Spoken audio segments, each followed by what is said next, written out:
Recording, everything's live. All right. Hi, everyone. Okay.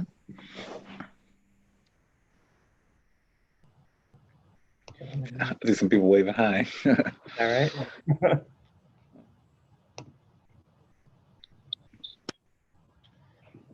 Okay. All right. Just wait another minute or two, and then we'll get going. Sure.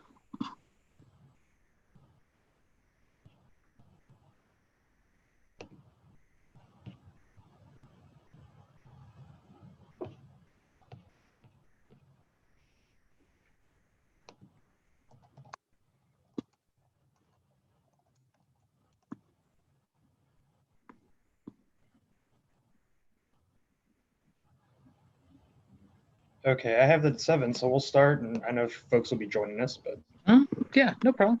all right, here we go. All right, let's do it.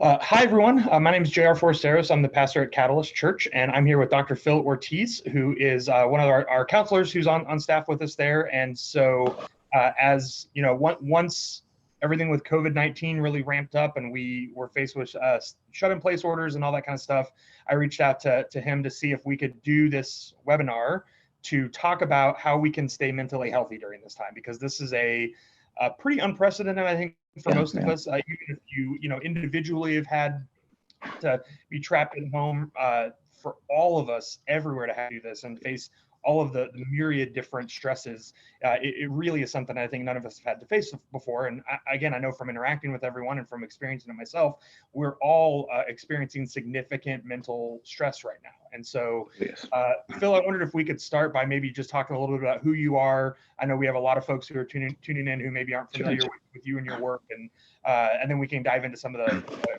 questions and thoughts that people have. Sure. Absolutely. My name is Phil Ortiz, or as some of my colleagues call me, Dr. Phil. And so I've known JR at least, I guess, definitely over a year. I don't know exactly when we met. And so both myself and my wife, who's also a licensed clinician, we've been providing counseling services to the members of Catalyst. But prior to doing that, I currently oversee the social work substance abuse counseling program at Eastfield College. Absolutely. My name is Phil. And I also teach the graduate counseling courses at University of North Texas at Dallas in their master's program. And I've supervised doctoral students working on their dissertation through Grand Canyon University. And outside from education, I've done a lot of consulting and a lot of work. I contract with a couple of local probation departments. I've worked with Child Protective Services, worked with Dallas Family County Courts. And I guess over the span of 20 plus years, kind of done a lot of different things. So I really enjoy this type of work, and I'm here to kind of respond and provide any support, insight if I can, because I know it's a challenge for me as a clinician, so I can only imagine how it is for everybody else coping with these particular situations and what's happening in society right now. Yeah, how long has it been since you had the class on counseling during a global pandemic? It's been a couple years, right? Yes, probably. Let me think. How about never? Yes, that's one thing. They kind of left that out or omitted that from any of my counseling coursework. Yeah. So folks, here's how we're going to work this webinar tonight. Again, we're kind of experimenting with the format, so give us some grace, extend it. We collected a lot of from the RSVPs that you all submitted. We collected a lot of questions.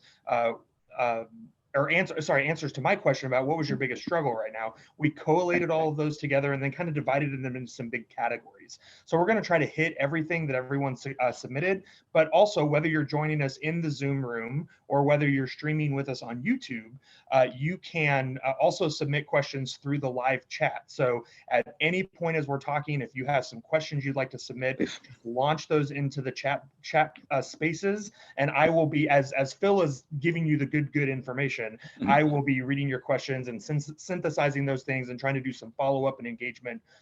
So I'm going to be acting very much as your moderator tonight while Phil gives you the information. So, and again, we're going to try to get through as much of this as possible as we can. So thanks again for being here. A big thank you to Phil for leading us in this. So we're just going to dive straight into the questions because we've got a lot of ground to cover. So let's do it.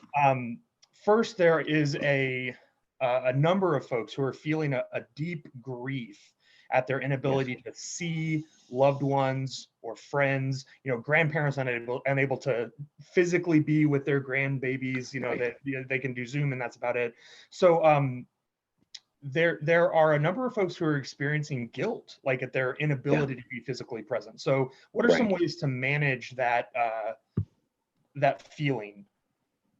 That's a very good point, JR. And when I first looked at some of the information you sent me, one of the things that came to my mind, if you think about it outside this context, when we take individuals who've committed crimes and we incarcerate them, what's the worst punishment we can do beyond physical torture?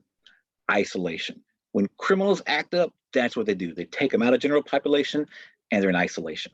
So that's kind of really the opposite of what we instinctually want to do, which is connect with other individuals. So this is perfectly understandable given the circumstances we find ourselves in today. We're all, in a way, being forced to isolate and minimize our contact and our interaction with others. So really, what I encourage people to do is really, it almost requires kind of a paradigm shift. We have to think differently, or at least then I can only speak for myself. I've had to challenge myself to think differently about how I interact with other individuals. I can still interact with people, but not the same way as I used to, and definitely not the same way given the circumstances and our current, shelter in place and, recommendations, coming from the government. So really, it's more of, it is okay. So when you think about guilt, that's really what the point is. When you think about guilt and remorse, those are very difficult emotions to process and deal with. So it's really I recommend individuals to first find a way to really just be okay and understand and accept that these are factors beyond anybody's control, that it's okay, that, we can't, we shouldn't blame ourselves. I don't believe, we should blame ourselves. We shouldn't blame other individuals.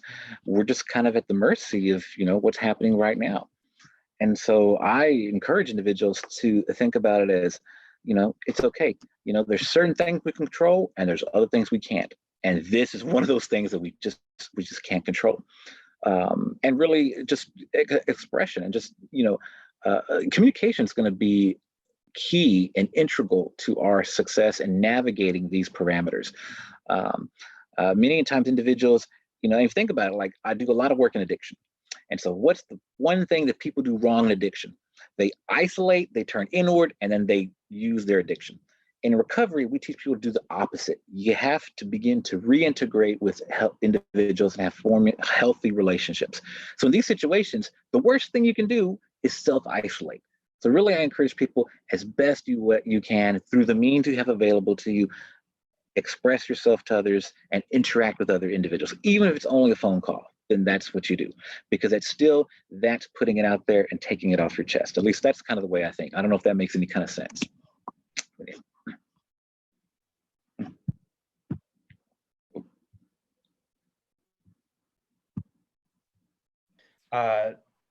Yeah, since you brought it up already, I was going to wait till later, but I really wanted to.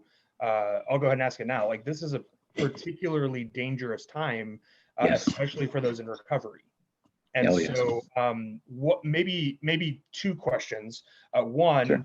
If you are in recovery, what are some triggers or some warning signs to watch out for yourself?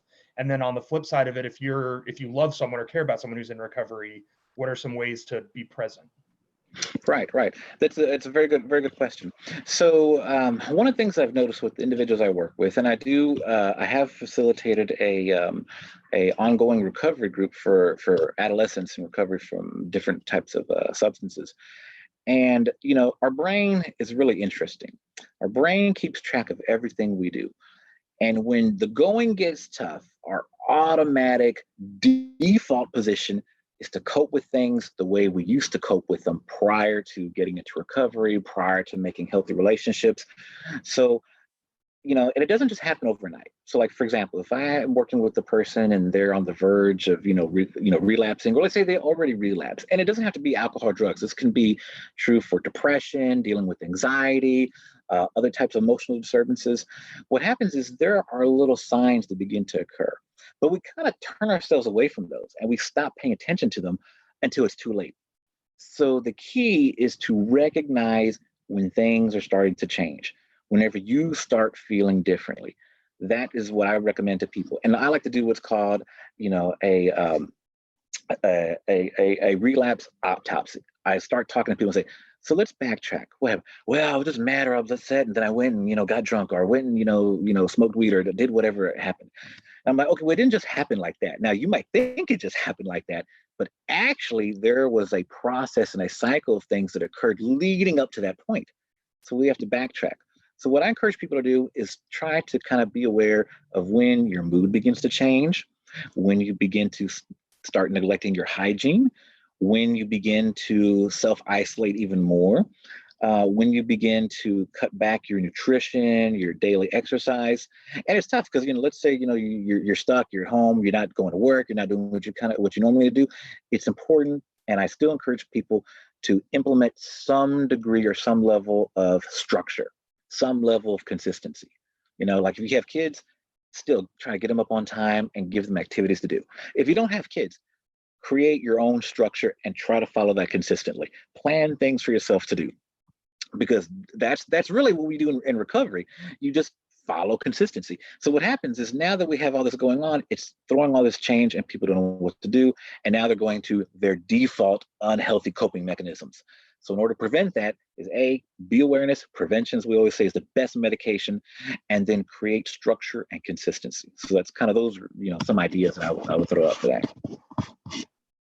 We have several folks that submitted scenarios or questions along the lines of the fact that they live alone and they're a very social person, or especially people who I think we would say their love language is physical touch, right? And so they're really struggling right now, not being able to get out and go to a happy hour, not receiving those hugs or high fives from their colleagues at work. What can that kind of a person who's maybe especially isolated right now, what can they do to manage that lack? Right. It's a very good point. Very good point. So, and I can really relate to this because I tend to be one of those little social butterflies, and I'm super extroverted. And, I thrive. A lot of times I would go to work just to socialize and hang out, and then I would do my real paperwork later at home on the computer. So for me, this was a real change.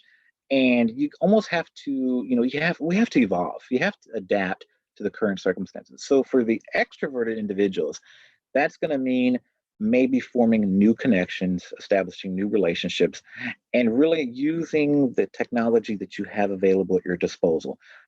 Most people have a phone call. The last Census Bureau I looked at, the stats said that 90% of the American population has a phone. So use that, and don't be afraid to contact the people that you know and go through online. Now, for those of us that are a little bit in the older generation, we might not be as savvy when it comes to social media or online interaction, but it's never too late to learn. My wife and kids have been showing me tons of TikTok videos where you have some older, mature adults doing these crazy dances and videos. And that's what they're doing. That's their way of reaching out, connecting. They can't connect with their loved ones or people they normally interact with, so they have to interact with new individuals. The key is interaction and connection. Now, when you think about human connection, ideally physically and face-to-face is ideal. But when you don't have that, you can still get a level of degree and satisfaction from internet or online interaction. And that's the key, is to form the connections. And a lot of times what I've seen also in online education is sometimes people really are able to let their guard down even quicker online, because there tends to be less, scrutiny in some degrees. So I'd encourage individuals, the key is ask yourself this question. Okay, how am I interacting with individuals now? And who or how much have I interacted with today? So just start on a daily basis and look at, I need to increase that. One of the things that we learn in school, becoming, a clinician, is we can measure our degree of mental well-being based on our social connectedness. So social connectedness is an excellent indicator or parameter for measuring social well-being, because individuals that lack social well-being, they're not connected with others. So we have to find a way to increase that social interaction. And it does not matter who you're interacting with. Well, I mean, it kind of does, but for the most part, as long as you are interacting with someone, then that's going to improve your social well-being. And even though you might think, it's no big deal, but if you think about it, if you begin isolating more and more, you're going to do more of the same. So I encourage individuals to increase that interaction and increase that connection in whatever means you can. So I don't know, does that make sense? Yeah.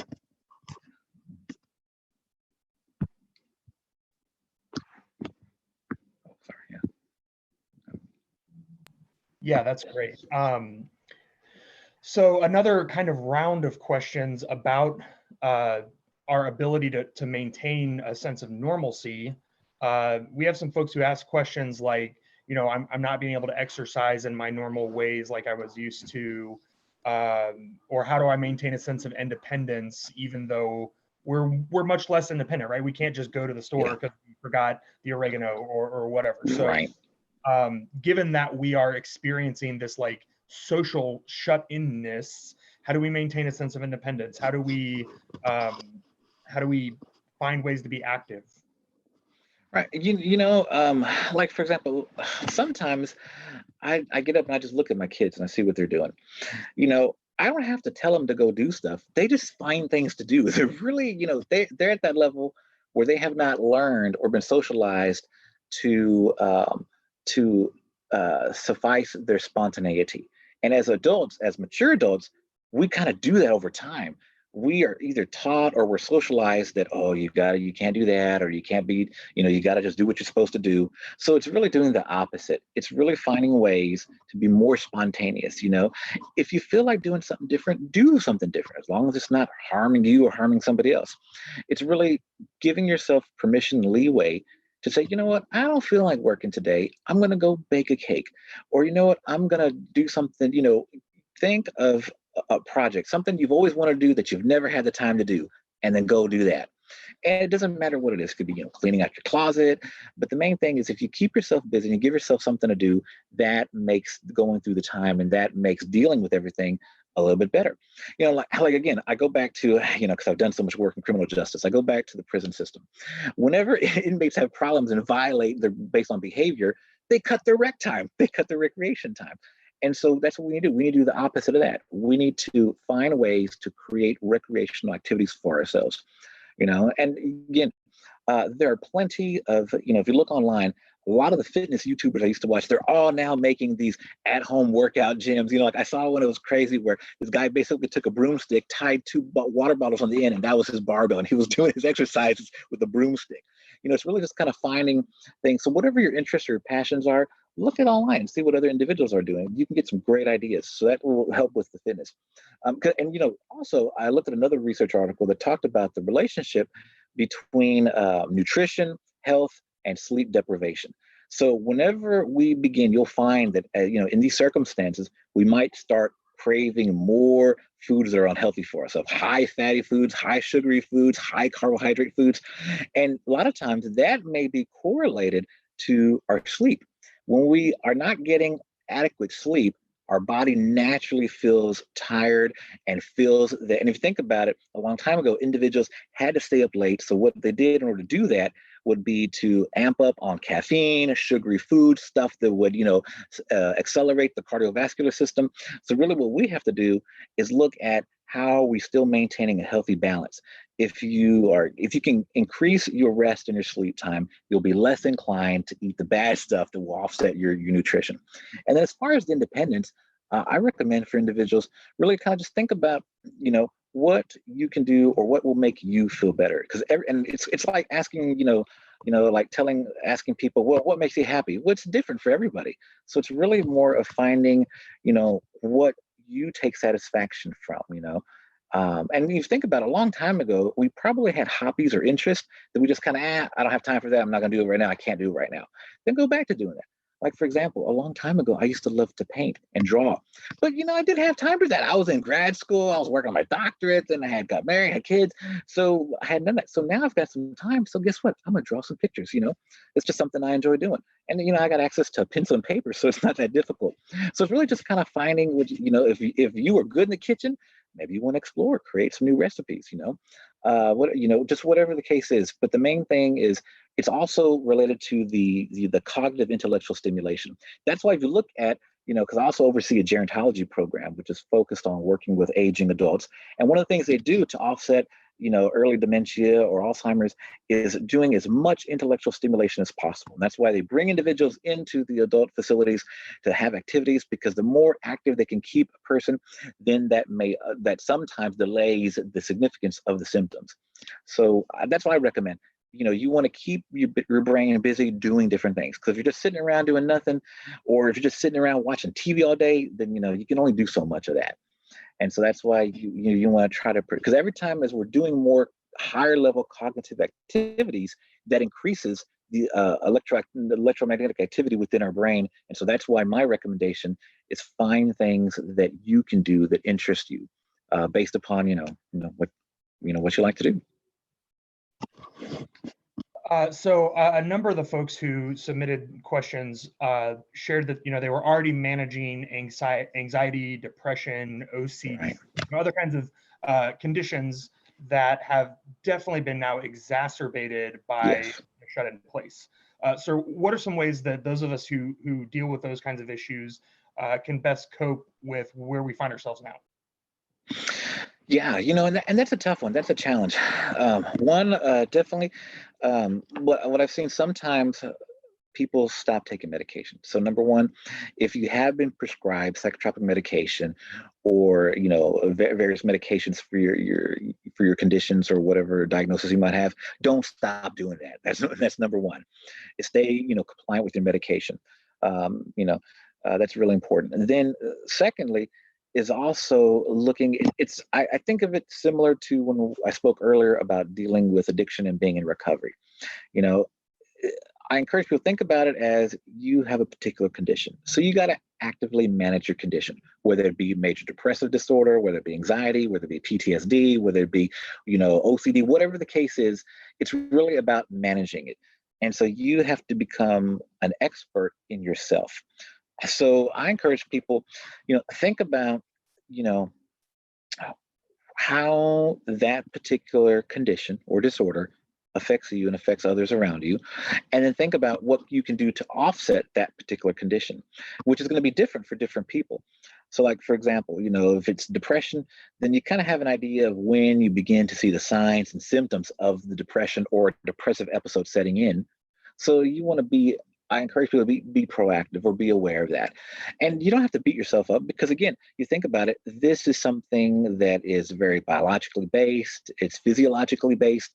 So that's just, it's kind of the way it is, kind of like if a person has high blood pressure, you just do. And, you gotta manage it. You gotta take care of yourself. So I recommend people do the same thing, whether it be anxiety, depression, PTSD, any of those major disorders. Find out, what can you do when you notice the symptoms beginning to occur and increasing, which they probably will be. And we see that, especially with people in recovery with other addictions, it's like everything increases. Everything, is more difficult, is more challenging. And it's very taxing on us as individuals. And it's even if you don't have any conditions. So then you add in, you think about it, it's a major psychosocial stressor. Then you pile on another psychosocial stressor, maybe loss of job, or maybe detached from family members. So you just keep stacking stuff on top of you that you have to deal with, but you're not really increasing any of your positive support mechanisms. So think about positive support mechanisms. So here's a question I would like to ask people. What positive support mechanisms have you added to yourself or to your routine since all this has happened? See, most of us are piling on all these negative psychosocial stressors that we're feeling overwhelmed. We're not sure what to do. We don't know what's happening. We're getting mixed signals from the news. So we've increased our psychosocial stressors, but we have not increased our positive support systems. And that's really what I would encourage people. So what is a positive support system? Anything that helps you or supports you getting through this, that's not going to make things worse for you. So that's really the question I would focus on, is reflecting on, okay, what can I do to increase my positive support system? How can I better take care of myself? And what do I need to do differently? If you do more of the same, you get more of the same. So I recommend individuals, if you want a different outcome, you got to do something different. And sometimes that means stepping outside of our comfort zone. You might not like to, be online as much, or you might not like to call people as often, but you might have to do that more now because of the circumstances that require that. So it's being okay and having a little bit of courage to step outside the comfort zone and not being afraid to reach out for help. And I'll admit, I'm guilty as charged. I do this all the time. I like to do things myself. I like to handle things myself. So I have to remind myself, self is okay to ask for help. And it's okay to communicate when I'm having internal struggles and saying to, my spouse or even telling my kids, you know what, kids, I'm sorry, it's been a stressful day, or, I didn't get much sleep last night, so I'm going to go take a power nap so we can go play or do something later. It's the vocalization, the expression of what's going on. Because remember, none of us are psychic, okay? We can't read other people's minds. So if you don't communicate and tell other people what's going on inside of you, nobody knows. So I encourage people, you got to talk, you got to communicate, and express and let people know what's going on inside of you. And then if you don't have anybody else to do that, well, A, you need to find some other people that you can communicate that to. And then B, even just journaling or documenting that, or even putting it on a phone, on a text message. You don't have to send it to anybody, but a lot of times there is power in just writing that out. There's a lot of research, like UNT Denton did some fabulous research on the positive effect of just journaling, not giving it to anybody, not letting anybody read it, but just from going from mind to hand to writing it out, or this our day, maybe typing it out, or texting it out. There's a lot of power in doing that. So I strongly recommend it. Just try it out. You might be surprised. We've had a few responses to your question about new positive support mechanisms. One person said that they started going for a walk in the morning. Someone else said they started video chatting with their friends instead of texting and calling. Yeah, that's a great idea. I don't know how many people use the Marco Polo app, but it's like kind of like platform agnostic, FaceTime or whatever. So yeah, some good tips in there. Ooh, excellent. So since we talked about extroverts, let's talk about introverts. We've had a few people who have said, hey, I'm an introvert, and now that my house is packed full of people all the time, I'm really struggling to figure out a way to create that space that I need to be emotionally healthy. So any ideas there for what introverts in a packed house can do? Yeah, absolutely. So again, I've seen this firsthand because, as I mentioned earlier, I tend to be a little bit more extroverted, but my missus is very introverted. And I also see this in some of the counseling sessions we're doing, where sometimes it's challenging because individuals don't feel comfortable doing therapy on the phone or on a video conference. It's hard to do marriage counseling and family therapy when all the people you don't like are right there in the room next to you. So, it's kind of challenging. So for an introvert, this poses a lot of challenges because now you normally could just kind of escape to your own little spot or your own little place and people will be gone and you wouldn't have to worry about it. And now you don't have that luxury anymore. So here's what I recommend. One, boundaries. It is okay to set healthy boundaries. And let's say you're in a house and there's a lot of people, it's okay to take a time out and tell your family members, hey, listen, I need a little bit of me time. I need some quality time. I'm going to go do this or do this. My wife and I, we take turns a lot of times because, we've got to deal with the children. So a lot of times if, and I try to be observant. I try to pay attention. because I can kind of tell, if you're a good spouse, when your other spouse is really, feeling stressed out or they're kind of worn down. So we have to tag team it. But let's say you don't have that. Say if it's a, single parent home, then it's okay. Tell your children, and take the time out and maybe identify a geographic boundary and say, you know what, this is going to be my space. I need some quiet time. I'm going to go over here. I will come back and check on you at X amount in like 30 minutes, 40 minutes, however much time you need. Because, and that really, if you think about what's the difference between an extrovert and introvert, a lot of times we think, oh, it's just people like socialize, people don't. No, the difference, I believe, is how you recharge your batteries. If you're an extrovert, your batteries are recharged by socializing with other people. If you're an introvert, your batteries are recharged by having some alone, quiet time, and that's really, and if you think about it, it's not really, isolation, it's solitude. And so it's allowing that opportunity to have that. So as best you can, sometimes it becomes necessary for us to redefine or establish new boundaries so we can do that. Again, so think about it. Especially for those of us who are in the role of a parent or a primary caretaker, if we don't take care of ourselves, how can we take care of other individuals? How can we take care of our children or of our aging parents or whoever else we have responsibilities over? So it's really the goal here is self-care. And we get to define that however we want based upon what we need for ourselves. As long as, assuming you're not neglecting your responsibilities, as long as it's within reason, So really I challenge and invite people, think about and ask yourself the question, what do I need for personal self-care? How do I recharge my batteries? And what can I do differently in order to be recharged so that I can continue doing what I need to do and deal with responsibilities that I have placed before me? And again, I think a lot of that goes to communication. From a lot of the clients I'm dealing with, they're feeling stressed out, overwhelmed, but they're not telling anybody. I ask them, well, have you talked to your parents? Have you talked to your spouse? Do your kids know? No. I'm like, no, that's the first thing you do. It's okay. Sometimes we see it as shameful to admit that we're struggling with something, we have a weakness. No, that matter of fact, if you think about it, that is the negative voice in our head saying, "Oh, you can do it, you can handle it, or don't do it. You don't want them to think you're a wimp or a wuss or whatever. You don't want to think you don't have it together." Don't listen to that. It's really doing the opposite. It's being okay. Say, you know what? Hey, I'm not perfect. I have challenges, or this has been more challenging for me recently, and making that connection. So again, if you think about it, going back to what I said earlier, social well-being is measured by our social connectedness. I'm sorry, Jay, I forgot what the question was. I kind of started rambling there. That's great. I want to hang out on that idea of taking care of other people, because again, several of the questions were about that. And so again, two parts to this. Yes. First, we have a number of pastors who are tuned in, who are asking, what does it look like to provide care for others when we can't be physically present with them, either because we're still in a bivocational situation where we're out and working and therefore higher risk to pass it on, or again, just we're trying to observe social distancing and we can't. So that's the first question is, when we're responsible for caring for others, just kind of generally. And then we did have several people specifically ask how we help kids understand and engage this, deal with their anxieties, even understand the issue. So kind of first maybe talk about more generally and then move into talking about helping kids. Okay, so let me make sure I got the question right. So the first question is, how do we take care, or how do we deal with the need or the responsibility of taking care of other people with the current circumstances, right? And then how do we deal with children? Okay, so really, I think number one, of course, it's looking at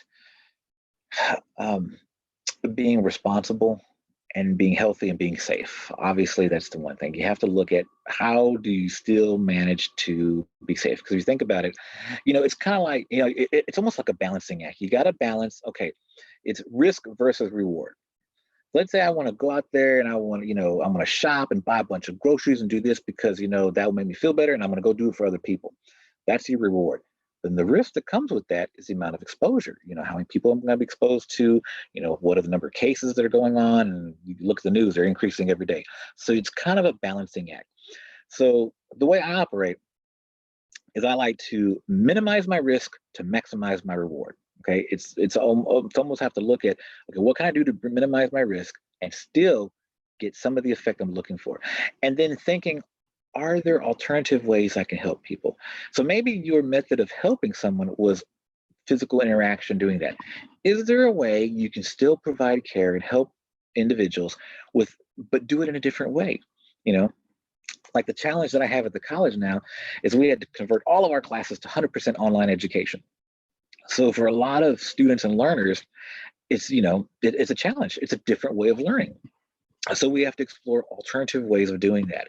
So I would say conduct a personal assessment, if you will, of who you're trying to help, why you're trying to help them, and can you still help this person but in a different way? And sometimes it may not be necessary to provide that physical service, but maybe just by checking in on them and just talking to someone. Like with my gerontology students, they have taught me that a lot of times with their elderly clients, it's really just, having a conversation with them, spending a little bit of time. And you can do that via, telephone, video, online chat.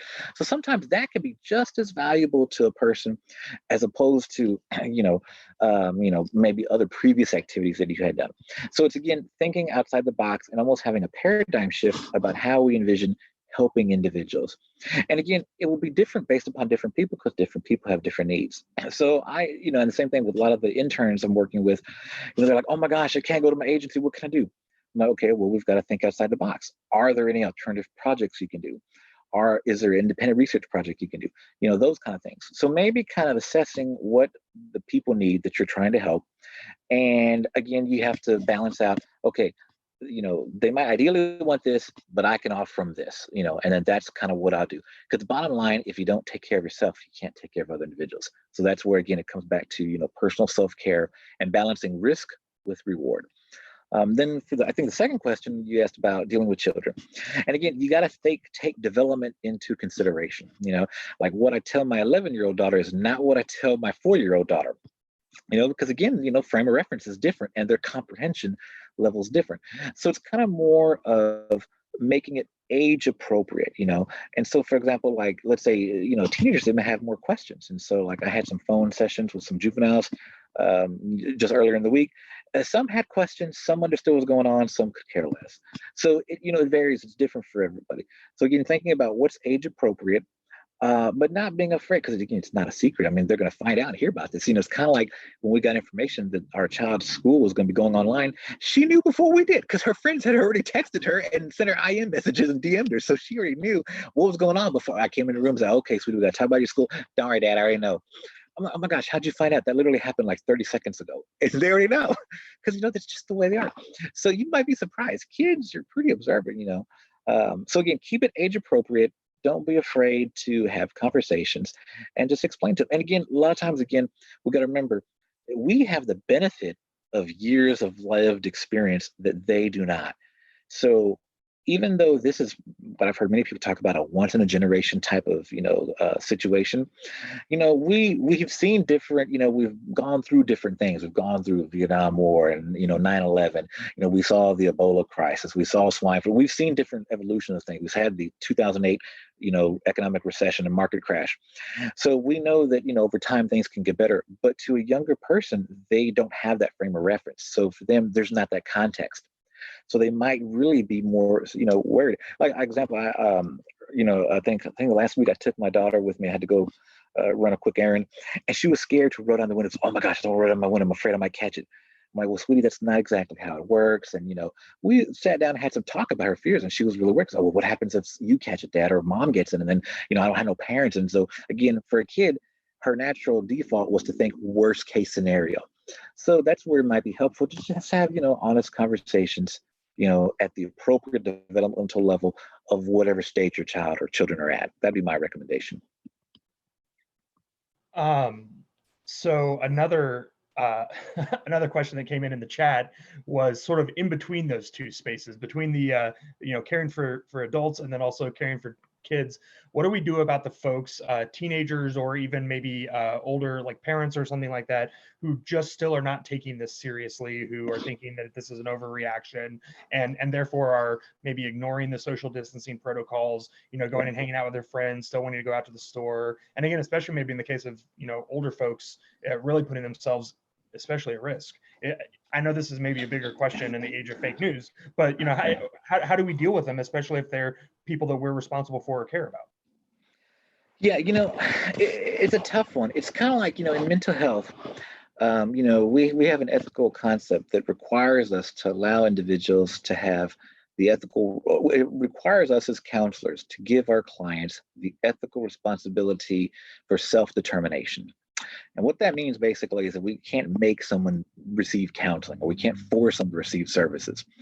But at the same time, if that person comes to a point where they're at risk of harming themselves or harming other individuals, they become homicidal, suicidal, or because of a debilitating mental condition, then we can't have what's called involuntary commitment, where we get them hospitalized. So it comes a point where you want to allow people. You can't make someone do something they don't want to do. Assuming it's outside of young children. But then it also comes a time where you gotta protect yourself.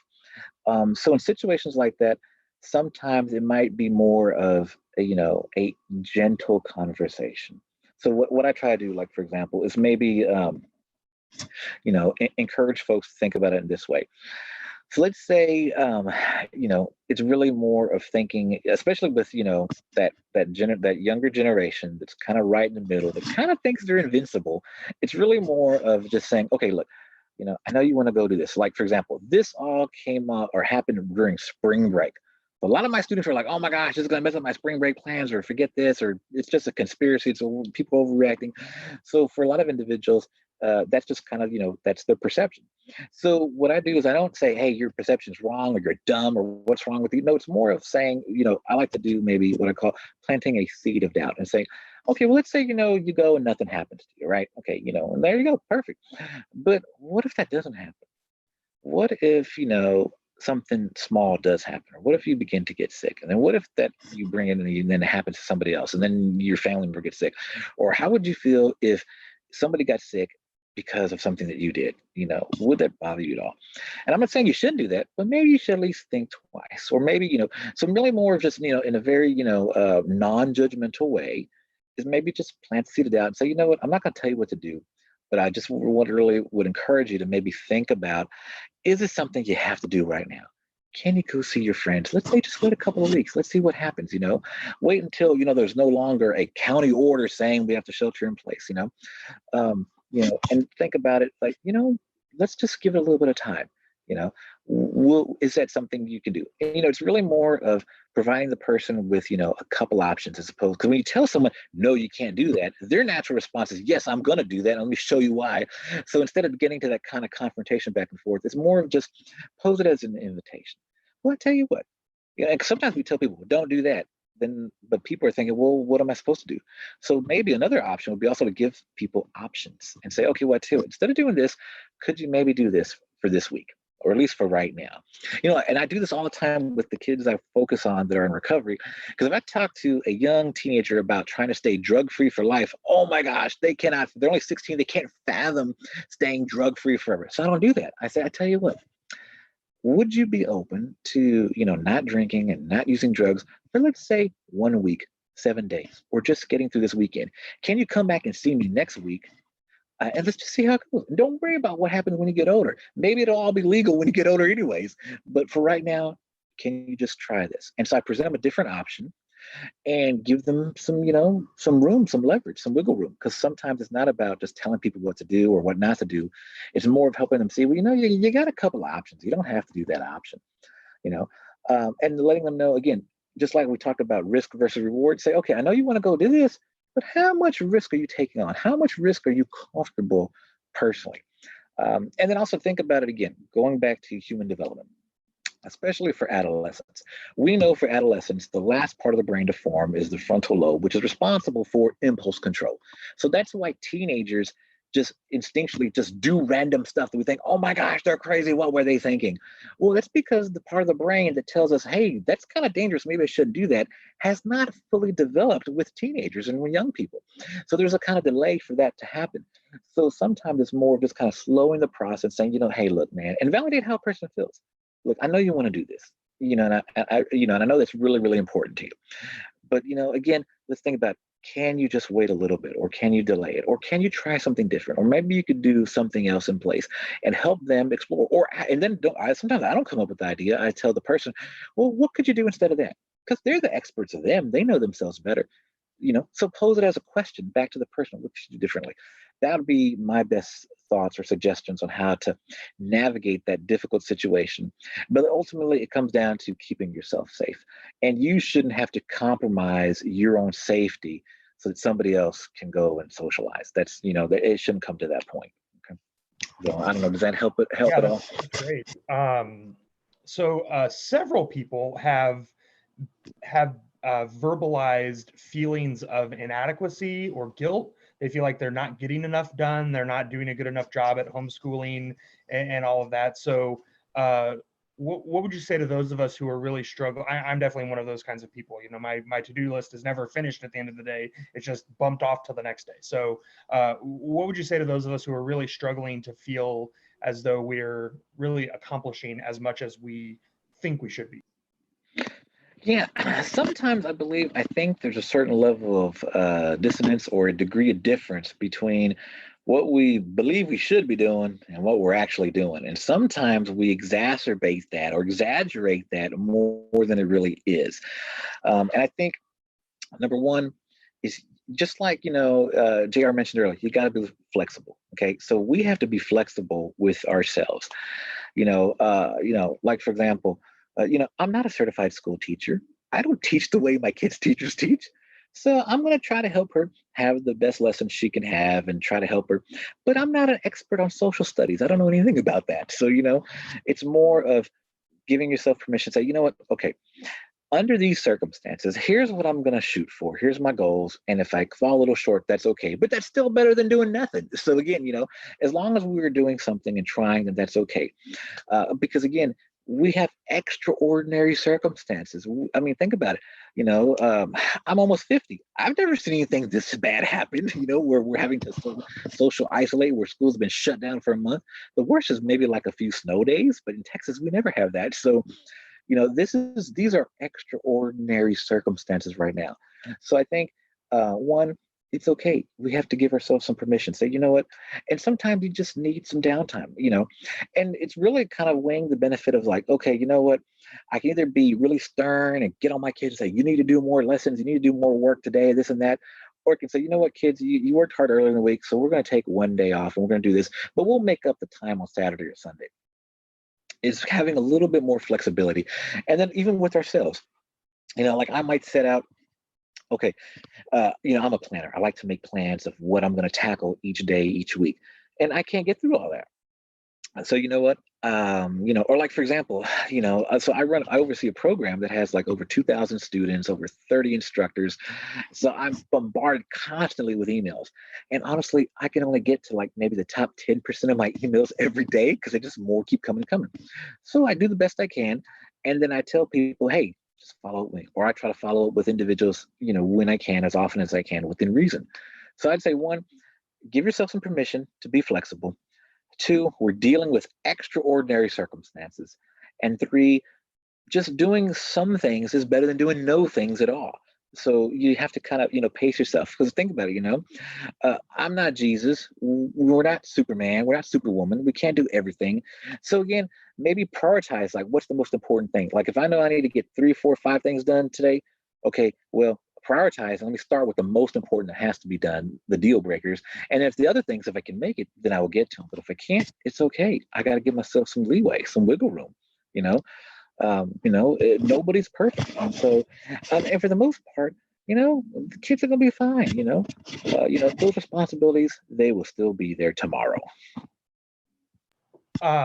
Just as a follow-up to that, we had a number of folks ask about balance, especially the folks who are having now to be at home like you and having to merge school and work for their kids. So in addition to what you just shared, I mean, any other thoughts specifically about balance? Because again, part of it is like margin for ourselves too, right? We don't want to just like be working from the time we get up to the time we go to bed, but we're maybe in a situation where we're feeling that pressure. So any specific words about balance in that? One comment, I remember my wife mentioned something that really caught my interest. One of her colleagues talked to her about, her goal was not to find balance in work home life. Her goal was to find harmony in her work professional life.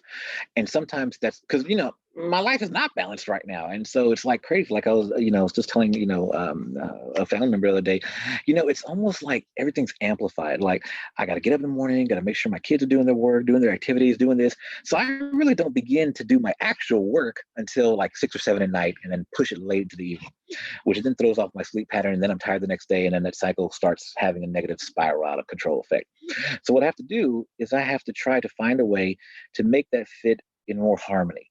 And say, okay, you know what? I'm going to tell my supervisor, I'm going to talk to, the people I work with and say, hey, you know what? I'm going to need an extension on this. I'm going to need some more time. So I try to be proactive and say, all right, let me free up a little bit more space. I don't feel stressed and rushed to have to get all this done. So I can, because I know working with the kids is going to take more time. So it's really more of not trying to find a perfect balance, because you're not going to have a perfect, well, maybe you will. I don't want to presume that you won't. Maybe you will, but I can't. So I know I'm not going to find a perfect balance, but I'm going to find a way to make it work in my home with my family. And that's where the communication with, my life partner happens. And I tell the missus, hey, okay. And we talk and we say, all right, here's what I got to do this week. What do you got to do this week? All right. And we even say, okay, tomorrow I'm going to do dinner. Do you want to do it the following day? Or, we kind of try to have to tag team it.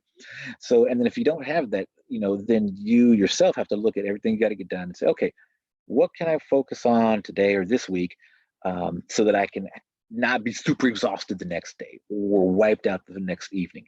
It's really kind of more of just, planning in advance, thinking about what you can do, and then kind of finding how is it going to fit for me? Because again, it's not going to be the same way it used to be. And it's kind of more redefining what balance means to you. And just say, I'm probably not going to have balance, and that's okay. But can I have some degree of peace and harmony? That's what I would focus on. Okay, folks who are still watching, we're going to be wrapping up here in a minute. So if there's a big burning question that you have not heard addressed yet, please go ahead and drop that in the chat, and we'll try to get to it before the end. One big area that we haven't really covered is several folks who are not folks who have dealt with clinical anxiety, depression, something like that, have said, I am finding myself facing these things. I'm a total lack of motivation, inability to get out of bed, deep fear, worry, anxiety when I consider the future for me, my kids, or my grandkids. I'm just finding myself being sad all the time, and that's never something I've ever had to. It's not been, it's not been true of me. Right. So they're finding themselves in this space. What insider advice do you have for folks that are facing these things maybe for the first time in this consistent, sustained way? Right. Exactly. And it's to be expected, very, very understandable, because it's something we've never dealt with before. So I'd say for individuals who have never been diagnosed with any kind of, major mental health disorder, and then now you're waking up in the morning like, oh my gosh, I don't know, I don't feel like doing anything, or oh my gosh, how do I start my day, or why should I even start my day? Nothing good's happening. All the news is negative, and things are just getting worse, and more people are getting infected every day. It can really take a toll on us psychologically and emotionally. So here's what I recommend. I invite people to begin taking charge and examining their own emotional management, or we refer to it as our emotional IQ. You have to really become an expert at knowing you and understanding how your emotions work.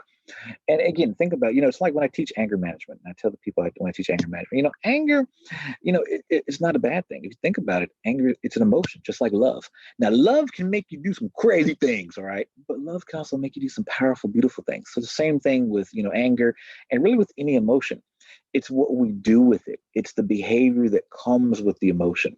So if you wake up and you're just feeling sad, bummed out, or depressed, then you got to make a decision. Do you just stay there, or do you take a chance and reach out and respond to that and connect with somebody?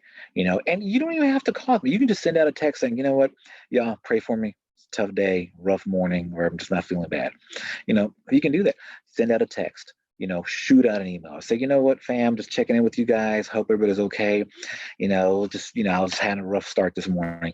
Anything. But the main thing is expression, getting it off your chest. Because once you do that, that begins creating the positive change. And that's how you begin to build and create that positive support system. And sometimes we're tempted to say, no, they don't want to either. That's dumb. I don't want to send that. Or everybody's feeling this way. Or, what's wrong? Don't give yourself, don't listen to that negative self-talk. It's okay. Express it. I promise you'll feel better by just putting it out there. Sometimes by just sending out a text or mentioning a comment or shooting an email, I feel better doing that because at least I'm putting it out there. And that's the opposite of keeping it in. Once we start keeping it in, that's where the negative spiral begins to occur, and then it gets out of hand. So you do the opposite. You express it and you mention it and you state it. You could always email me, and I'm sure JR is cool too. Send him an email or text message, That's how you begin to create that cognitive change. So it's really becoming an expert in managing your own emotions and doing the opposite of what you feel like doing in those particular cases. And remember, again, like I always tell people in recovery, every day is not going to be like today. This is only a small moment in time. Now, it may seem like it's going on forever, but the only true constant is that things are never the same. They're going to change. Okay. And they might get a little bit worse before they get better, but they're going to change. We kind of just have to ride it out. And so sometimes that requires us being strong, not for ourselves, but for other individuals as well. So I don't know, that's my 2 cents on that one. Awesome. Well, thanks folks. That's the questions that we had. And just I'm seeing a lot in the chat of people just saying, hey, thanks, and good feedback. No more questions. So Okay. I think we'll wrap it up here. As Phil said, we are available. You can send an email to info@counseling.org or counseling@catrow.org. Either one of those will get to us, and we can help you get connected to some resources. If you do feel like you need to talk to someone, you can talk to Phil or Shaniqua. Again, through that counseling@catrow.org, which we'll put in the comments in the the links below the video. So Phil, thank you again so much for all of your time. Questions. It's been very helpful. Oh no, my pleasure, my pleasure. Thank you for inviting me. It was my pleasure. Yeah, we definitely have to do it again sometime.